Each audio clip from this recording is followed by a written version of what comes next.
పల్నాడు జిల్లా వినుకొండలో ప్రభుత్వ chief whip GV Anjaneyulu కీలక వ్యాఖ్యలు చేశారు. రైతు ఆర్థిక ప్రగతే దేశ ఆర్థిక ప్రగతికి పునాది అని ఆయన స్పష్టం చేశారు. రాష్ట్రంలో రైతుల అభివృద్ధిని ముఖ్యమంత్రి నారా చంద్రబాబు నాయుడు కూటమి ప్రభుత్వం ప్రధాన లక్ష్యంగా పెట్టుకుని పనిచేస్తోందన్నారు.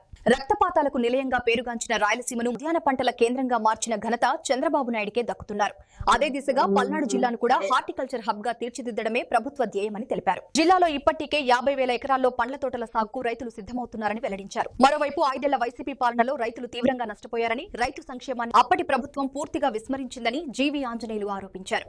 ఉద్యాన పంటలను ప్రోత్సహిస్తూ శాతం డ్రిప్ ఇరిగేషన్ రాయితీతో రైతులను ఆదుకుంటున్నది కూటమి ప్రభుత్వమేనని తెలిపారు. రైతు సోదరులందరికీ ఈ రోజు జాతీయ రైతు దినోత్సవ శుభాకాంక్షలు తెలియజేస్తున్నా. మరి రైతు నాయకులు మాజీ ప్రధాని చరణ్ సింగ్ గారి జయంతి కావడం ఒక విశేషం. అందరికీ చరణ్ సింగ్ గారి జయంతి శుభాకాంక్షలు కూడా ప్రజలందరికీ కూడా తెలియజేస్తున్నాను. ముఖ్యంగా ఈరోజు జాతీయ రైతు దినోత్సవం సందర్భంగా ఈరోజు ఆంధ్రప్రదేశ్ ప్రభుత్వం ముఖ్యమంత్రి చంద్రబాబు గారు తీసుకున్నటువంటి ఒక మహాయజ్ఞం, ఆంధ్రప్రదేశ్ ని హార్టికల్చర్ హబ్ గా తీర్చిదిద్దాలి. రెగ్యులర్ గా పండించే సాధారణ పంటల వలన ఆదాయం తక్కువ ఉంది రైతులకి. హార్టికల్చర్ పంటల ద్వారా, కూరగాయ పంటల ద్వారా, ఈ పండ్ల తోటల పెంపకం ద్వారా రైతులు లక్షలాది రూపాయలు సంపాదిస్తా ఉన్నారు. దానికోసం ఈరోజు రైతుల తలసరి ఆదాయం పెరిగితే రాష్ట్ర తలసరి ఆదాయం పెరుగుతుంది. దీని వలన జాతీయ తలసరి ఆదాయం పెరుగుతుంది. మన దేశ ఆర్థిక ప్రగతికి మూలం రైతు ఆర్థిక ప్రగతి. అందుకోసం ఈరోజు ముఖ్యమంత్రి చంద్రబాబు నాయుడు గారు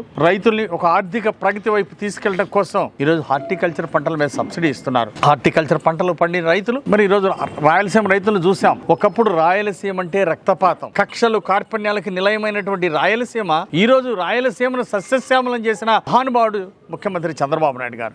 రక్తం పారిన కాడే ఈ రోజు ఉద్యానవన పంటలతో, పండ్ల తోటలతోటి ఈ రోజు రైతులందరూ సిరి సంపదలతో ముందుకు పోతున్నారు. ఈ రోజు ఫ్రాక్షన్ తగ్గిపోయింది, గొడవలు తగ్గిపోయినాయి. ఈ రోజు బ్రహ్మాండంగా రైతులందరూ ఆర్థిక ప్రగతిలో ముందుకెళ్తున్నారు, పిల్లల్ని చక్కగా చదివించుకుంటున్నారు. ఇది ఎన్డీఏ ప్రభుత్వం సాధించినటువంటి విజయం. అందుకే దాన్ని ఆదర్శంగా తీసుకొని ముఖ్యమంత్రిగా చంద్రబాబు గారు అదే విధంగా ఈ రోజు రాష్ట్ర వ్యాప్తంగా ప్రోత్సాహనిస్తున్నారు. ముఖ్యమంత్రి గారు రాష్ట్ర వ్యాప్తంగా ఎవరైతే రైతులు ముందుకు వచ్చారో వారికి హార్టికల్చర్ పంటలు వేసుకోవడానికి, మొక్కలు కొనుక్కోవడానికి, ఎరువుల కోసం ఎకరానికి ₹1,00,000 మరి ఆర్థిక సహకారం అందిస్తున్నారు. అంతేకాదు కూరగాయల తోటలు వేసిన వాళ్ళకి, పందిళ్లు వేసుకున్నటువంటి వాళ్ళకి ₹1,00,000 ప్రభుత్వం ద్వారా సబ్సిడీ అందజేస్తా ఉంది. ఈ అవకాశాన్ని రైతు సోదరులందరూ కూడా ఉపయోగించుకొని ఆర్థిక ప్రగతికి బాటలు వేయాలని చెప్పేసి చంద్రబాబు గారి లక్ష్యం ఆంధ్రప్రదేశ్ రైతాంగాన్ని ఆర్థిక ప్రగతిలో నంబర్ 1 గా ఉంచడం అనేది ఒక లక్ష్యంగా ఈరోజు ముందుకెళ్తున్నాం. అందుకోసం ఈ రోజు జాతీయ రైతు దినోత్సవం సందర్భంగా ఆంధ్రప్రదేశ్ రైతుల్ని దేశంలోనే ఆర్థిక ప్రగతిలో నంబర్ 1 గా ఉంచాలనే చంద్రబాబు గారి లక్ష్యాన్ని సాధించడానికి మేము ముందుకు నడుస్తున్నాం. పల్నాడు జిల్లాని ఒక హార్టికల్చర్ హబ్ గా తీర్చిదిద్దాలని మేము ఎమ్మెల్యేలందరం, ఎంపీ గారు, ఎమ్మెల్యేలందరం కూడా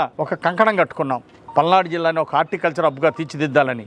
అంతేకాదు గత ప్రభుత్వం 5 ఏళ్ల పాలనలో కక్షలు, కార్పణ్యాలు, దౌర్జన్యాలు, హత్యలు 5 ఏళ్ల వైసీపీ పాలనలో చాలా బాధాకరం. హార్టికల్చర్ పంటలను ప్రోత్సహించలేదు, హార్టికల్చర్ పంటలకి సబ్సిడీలు తీసేశారు. అట్లాగే డ్రిప్ ఇరిగేషన్ కి మరి ఆ రోజు ప్రభుత్వం తీసి పడేశారు.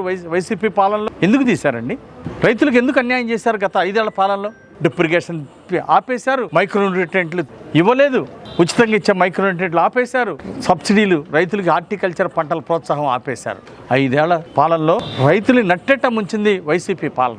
అంతేకాదు మరి కక్షలు, కార్పణ్యాలు, హత్యలు ఇవా ఈరోజు ప్రజలు కోరుకుంటుంది. అందుకే ఈరోజు మరి గతంలో పాలన చూసి ఈ రాక్షస పాలన మాకొద్దు, ఈ హత్య రాజకీయాలు మాకొద్దు, ఈ దాడులు, దౌర్జన్యాలు వద్దు, మాకు ప్రగతి కావాలని ఈరోజు ఎన్డీఏ ప్రభుత్వాన్ని, చంద్రబాబు గారి ప్రభుత్వాన్ని 94% ఎమ్మెల్యేలను గెలిపించి పట్టం కట్టారు.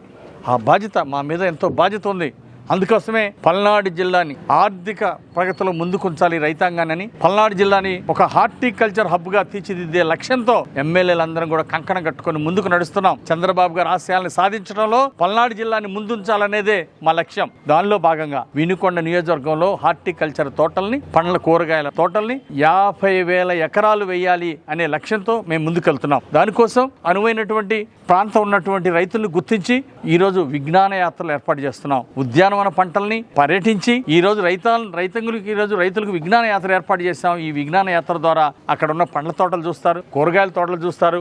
అక్కడ ఉన్నటువంటి రైతుల యొక్క ఆదాయాన్ని తెలుసుకొని ఇక మా ప్రాంత రైతులందరూ కూడా విజ్ఞానవంతులయ్యి ఒక ఆశయంతో ముందుకెళ్లాలనే లక్ష్యంతో, ఇక్కడ హార్టికల్చర్ పంటలు వేయించాలనే లక్ష్యంతో రైతుల్ని విజ్ఞాన యాత్ర ఏర్పాటు చేస్తాం. ఖచ్చితంగా దీని ద్వారా విజయాలు సాధిస్తాం. 50,000 ఎకరాలని హార్టికల్చరు, కూరగాయల తోటలు ఇక్కడ పండించి ఈరోజు రాష్ట్రంలోనే మళ్ళీ రాయలసీమ ఏ విధంగా హార్టికల్చర్ హబ్గా తయారైందో మన పల్నాడు జిల్లాని, వినుకొండ నియోజకవర్గాన్ని ఒక హార్టికల్చర్ హబ్గా తీర్చిదిద్దుతాం. రైతుల తలసరి ఆదాయంలో రాష్ట్రంలో నంబర్ 1గా ముందుకు తీసుకెళ్తామని ఈ సందర్భంగా తెలియజేస్తూ